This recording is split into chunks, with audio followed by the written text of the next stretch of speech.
The acting director of the Office of Management and Budget, Russ Vought.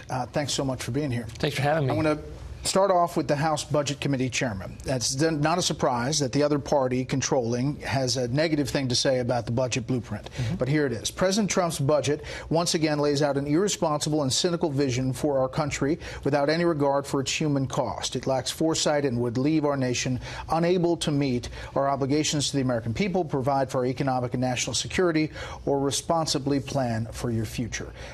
Your response to Representative Yarmouth. Sure. We're facing a $22 trillion national debt, trillion-dollar deficits as far as the eye can see. This president has put forward record spending reductions as an administration to be able to get our fiscal house in order.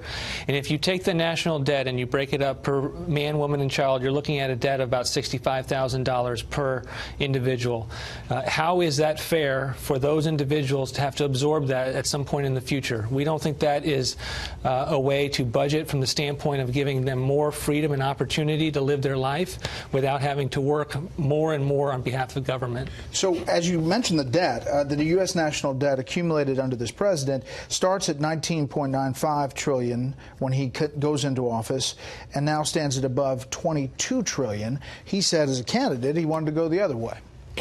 We certainly have come into office with some significant challenges. One of the things was rebuilding the economy, rebuilding the military from the down years of the Obama administration. The previous president increased the national debt by nearly double. So there were some significant challenges. But from day one, this president has put forward spending reductions in his very first budget that were the most in history of any president in history. Now, Congress has not acted upon those spending proposals. They have the power of the purse. We're coming along again in our second and third and now our third budgets and continuing to highlight the concerns with regard to debt and deficits, and we're going to be able to do both. We're going to both grow the economy over 10 years, and we're going to continue to put forth spending reductions. For the people who say that your projection of a 10-year 3% growth rate is too rosy, what do you say? We're the most accurate administration ever since data was collected on identifying and projecting our growth rates in our first 2 years. We projected 2.5% growth our first year. We then projected 3.1%.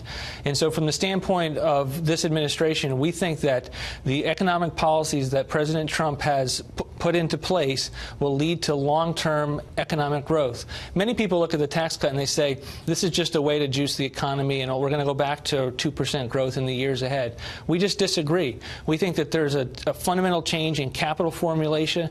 We look at the fact that non-residential fixed investment is up 7%, and we think that businesses are making big-time investments to be able to grow their businesses and offer different and new jobs to the American people that will allow us to grow. You heard what Speaker Pelosi said in reaction to the budget. Going back at the wall funding, is it like hitting your head against a wall because you know you're not going to get it with this House Democratic leadership?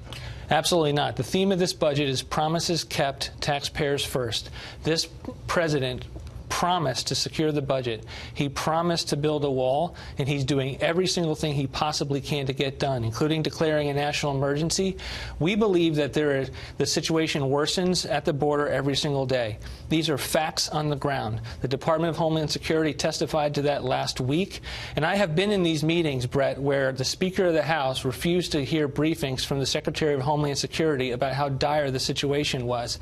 We are hoping that the reality of the situation on the ground will cause them to come to the negotiating table. But this is our budget that we're putting forward about what's necessary, and it's something that we're obviously going to have a conversation with Congress about. Yeah, it's a political document. I want to play one soundbite before I wrap up here, and that is candidate Trump, 2015, talking about the debt. We owe $18 trillion. We're going to $21 trillion and ultimately 24, which is a magic word. You know, 24 trillion, that's the magic number. That's like the point of no return. And we're there very quickly. We're going to end up being another Greece, and maybe we're going to end up being another Detroit, because that's where our country is going. We need proper leadership. Does President Trump feel as passionate about that issue as candidate Trump did? Absolutely, and I think you just saw it from his words from his mouth.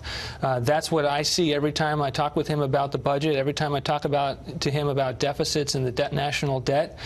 He has put forward record spending reductions specifically because he made a commitment to the American people that he was going to fix our fiscal imbalances as a country.